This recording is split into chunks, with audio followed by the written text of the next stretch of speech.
So, continuation. Kasi naubusan ako ng battery. Ang aking storage is full. So, ganito yun. Siyempre, dapat mainit yung dahon.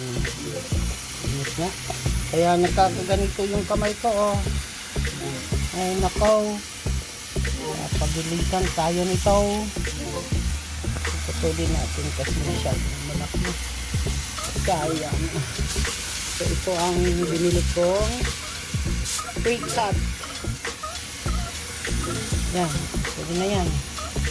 Palan mo na lang. Yan. Diba?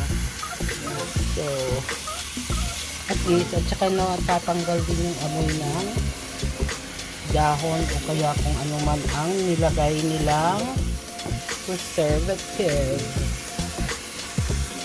Okay. Tagal ko nang hindi gumawa nito, babe, ano? Assistant ko pa si Melissa. Anyway, mamaya ulit. Okay, see you later, bye. So, magbabalot na tayo kasi nga hindi makapaghintay si Melissa. Titikman niya muna. Alam mo na, merong tasters. No choice. No choice. Ano, okay na ba? Lasa. So, ito na yung pangsahog natin. Tapos, ito yung masa. Tapos, ito yung dahon. So, getting ready and getting there. See you later, guys.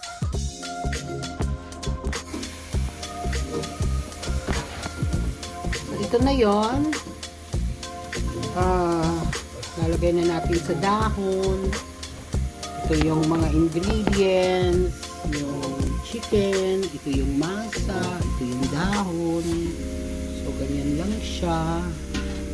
Tapos, i-steam mo for 30 minutes. And then, luto na. Okay. Mamaya ulit kasi tapusin na natin to kasi pagod na me. Alright. See you later, guys. Bye.